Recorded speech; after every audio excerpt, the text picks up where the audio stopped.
Mereka mulai bercerita bahwa bagi kami nggak ada soal perbedaan agama, etnis, segala macam itu. Tetapi kami tahu bahwa Jakarta tidak punya konsep tentang keadilan bagi Papua. Desember tahun lalu, saya naik Gunung Siklop, persis di depan Bandara Sentani. 15 jam karena harus merangkak itu. Bersama-sama pemuda Papua, campuran Muslim dan Nasrani. Lilin Natal itu dinyalakan oleh seorang perempuan Muslim. Doa buat si perempuan Muslim diucapkan oleh seorang laki-laki Papua. Cara berpikir itu mesti dipindahkan. Sekedar menerangkan soal teknis pembunuhan, harus dipindahkan menjadi problem internasional melalui pintu hak asasi manusia. Orang Papua itu memerlukan politics of recognition. Bukan distribusi, bukan disogok dengan jalan tol. Dia nggak perlu itu. Karena tadi ada past memory, politics of fear di belakang itu. Dialektikanya adalah orang yang pernah punya trauma dengan kekerasan. Dia politics of memory-nya itu berharap ada yang lain. Politics of hope, justice, human rights. Itu pemerintah buta huruf terhadap narasi itu. Terima kasih. Krisis ekonomi sudah sedang terjadi, bukan lagi akan terjadi. Masih ada soal tentang konflik ideologi, ada soal Papua, ada soal upaya untuk mempercepat pelantikan presiden. Kita lihat sama sekali nggak memperlihatkan bahwa ada reformasi nilai di DPR tuh. Seluruh kompleks persoalan ini, kalau dibaca secara internasional, para pemain atau politisi-politisi luar negeri yang ingin ambil gain dari keadaan ini, anggap ini saatnya kita porak-porandakan Indonesia tuh.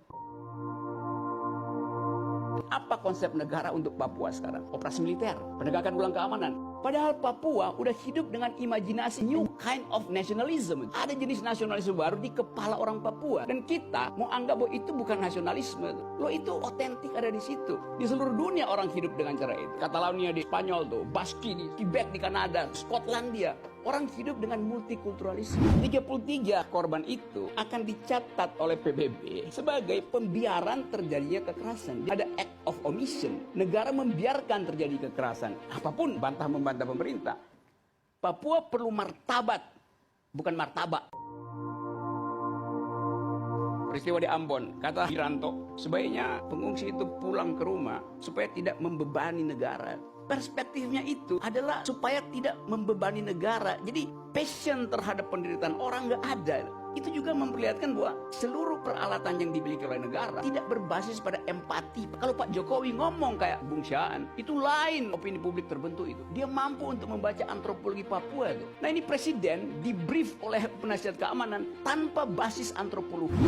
Kalau kita bilang NKRI harga mati, mestinya itu tidak diucapkan oleh Jakarta. Harus datang dari hati nurani orang Papua, orang Aceh, orang Ambon, orang Minahasa, orang Bugis.